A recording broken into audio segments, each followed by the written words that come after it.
இதோ உங்களை தேடி முதன்முறையாக வசீகரமான தொழில்நுட்பம் மற்றும் அதிவேகமான செயல்திறனுடன் UFX மொபைல். மெல்லிய தோற்றத்துடன் முற்றிலும் சிறப்பாக எல்லோருக்கும் எளிதாக UFX மொபைல். உங்கள் நவீன தலைமுறைக்கான mobile. UFX Mobiles make you move. For the very first time coming your way is an irresistible combination of speed, style and technology. UFX Mobiles, exceptionally sleek, totally advanced, and now the phone that everyone can afford to touch. Your next generation mobile. UFX Mobiles make you move.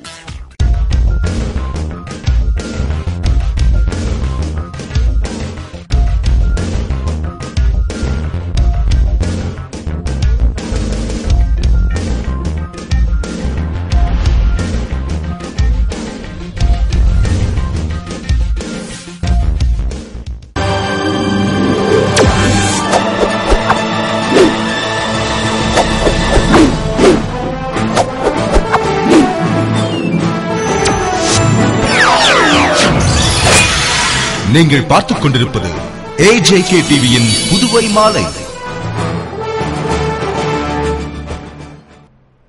வணக்கம்.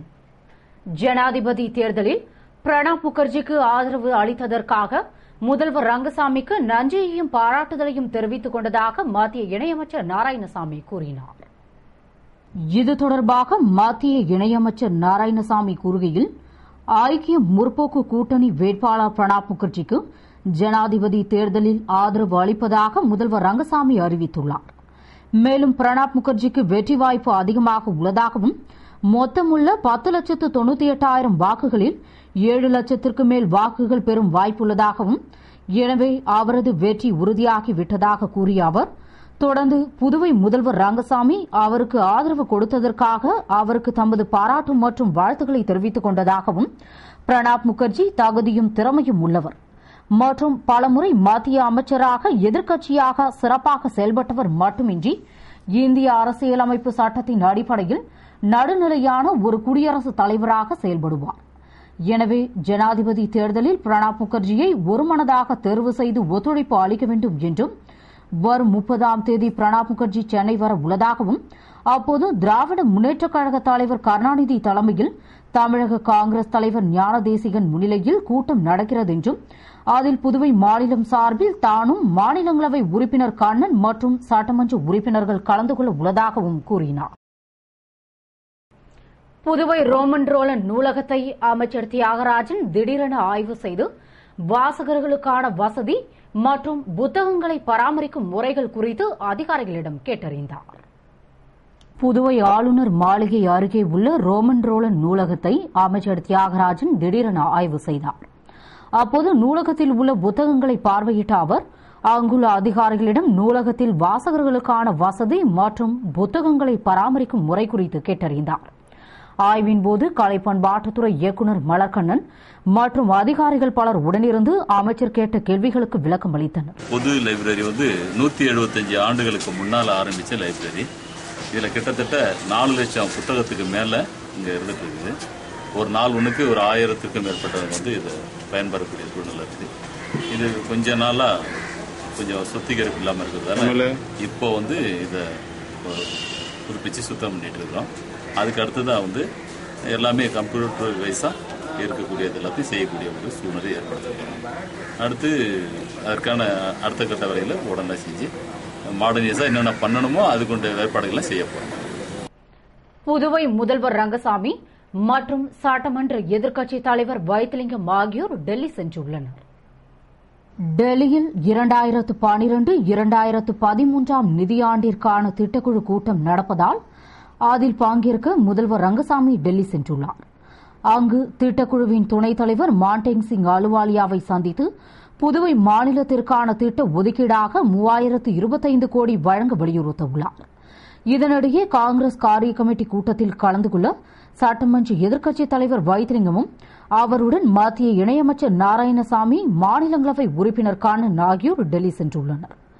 ஆனால் பிரதமரின் புதுவை வருகை தொடர்பான நிகழ்ச்சிகளை கவனித்துக் கொள்ள வசதியாக மாநில காங்கிரஸ் தலைவர் ஏ வி சுப்பிரமணியன் காங்கிரஸ் காரிய கமிட்டி கூட்டத்தில் பங்கேற்க டெல்லி செல்லவில்லை.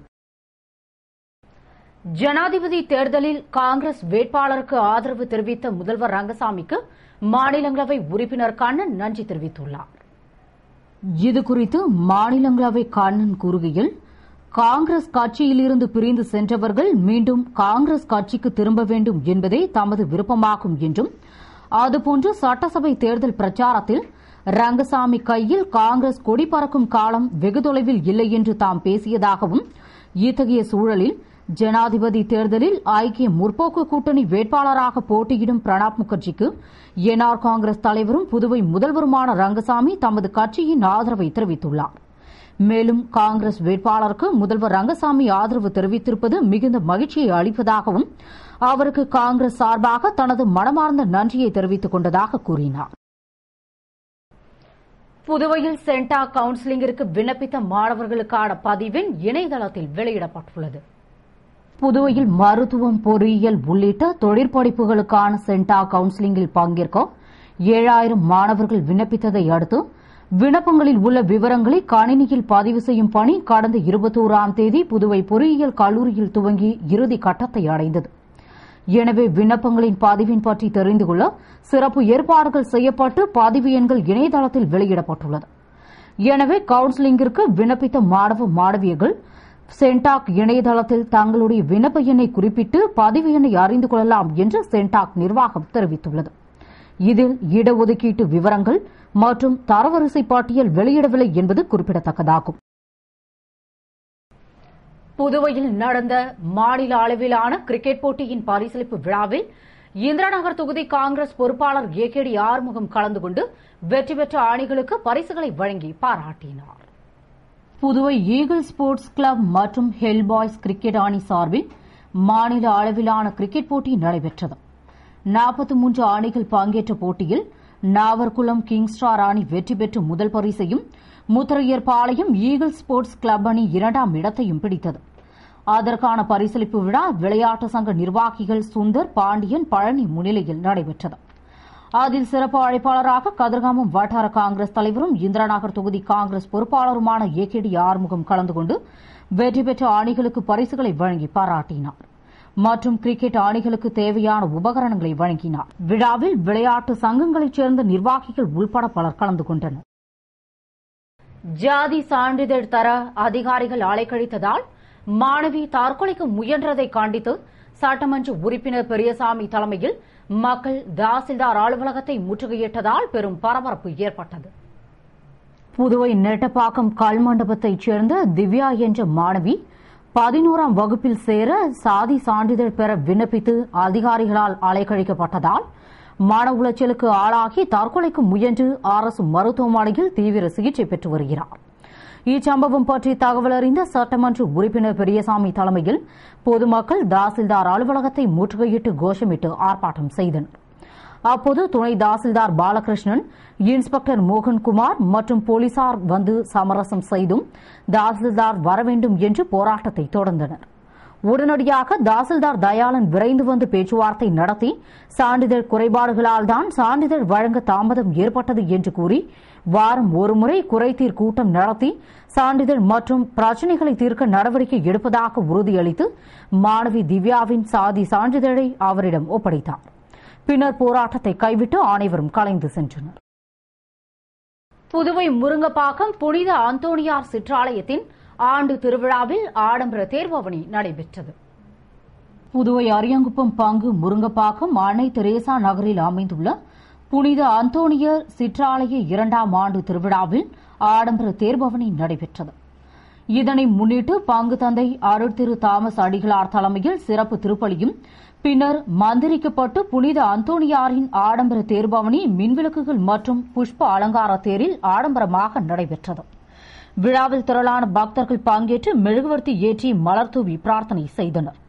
விழாவிற்கான ஏற்பாடுகளை ஆலய நிர்வாக குழுவினர், அரியாங்குப்பம் பங்கு மக்கள் மற்றும் முருங்கப்பாக்கம் இளைஞர்கள் செய்திருந்தனர். விழாவிற்கான ஏற்பாடுகளை பங்கு தந்தை தலைமையில் நிர்வாக குழுவினர் செய்திருந்தனர். புதுவை புதுக்குப்பத்தில் தேசிய ஊரக வளர்ச்சி திட்டத்தின் கீழ் வண்ணான் குளத்தை ஆழப்படுத்தும் பணியினை அமைச்சர் தியாகராஜன் துவக்கி வைத்தார். புதுவை அரியாங்குப்பம் வட்டார வளர்ச்சி அலுவலகம் சார்பில் மகாத்மா காந்தி தேசிய ஊரக வேலைவாய்ப்பு திட்டத்தின் கீழ் பாகூர் கொம்யூன் புதுக்குப்பம் கிராமத்தில் உள்ள உப்பலாறு கிழக்கு மற்றும் வண்ணான்குளத்தை ஆழப்படுத்த 15 லட்சம் ரூபாய் மதிப்பீட்டில் திட்டமிடப்பட்டு அதன் துவக்க விழா நடைபெற்றது. விழாவில் தொகுதியின் சட்டமன்ற உறுப்பினரும் மின்துறை அமைச்சருமான தியாகராஜன் கலந்து கொண்டு வட்டார வளர்ச்சி அதிகாரி குப்புசாமி முன்னிலையில் பணியினை துவக்கி வைத்தார். விழாவில் பொறியாளர்கள், பணி ஆய்வாளர், மக்கள் திட்ட பணியாளர், கிராம பஞ்சாயத்து தலைவர்கள் மற்றும் பொதுமக்கள் கலந்து கொண்டனர். இந்த வேலைவாய்ப்பு திட்டத்தின் மூலம் 11,350 பேர் வேலைவாய்ப்பு பெற்று பயனடைவர். இத்துடன் செய்திகள் நிறைவடைகின்றன. வணக்கம்.